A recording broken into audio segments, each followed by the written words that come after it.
Hello guys, gawa tayo ng real talk ng buhay.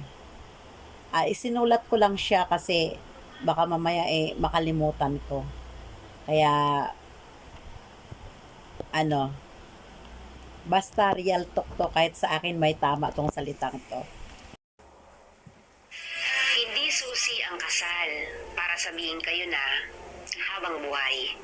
Dahil ang totoo niyan, kahit batas, walang magagawa kung hindi talaga sila itinadhana sa isa't isa.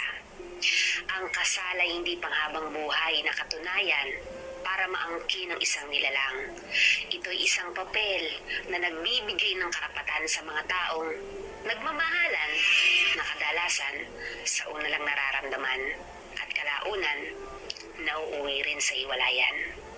Dala ng hindi pagkakaunawaan, hindi porket kinasal ka sa isang tao, habang buhay mo nang makakasama ito. Dahil kung minsan, isa lang pala siya sa magiging daan para makilala niya ang talagang taong nakatadhana para sa kanya. Kinikilala man ng Diyos at batas ang bisa ng kasal, pero iba pa rin ang bisa ng dalawang taong itinadhana talaga. At may real talk tayo dyan. Yung ibang mga nagsasama na, mas naniniwala sa kasabihang kung tayo talaga hanggang dulo, kahit anong mangyari, tayo pa rin. Yung tipong masaya na sila sa ganoong setup ng pagsasama. Yung kahit walang kasal, pero tanggap ang isa't isa.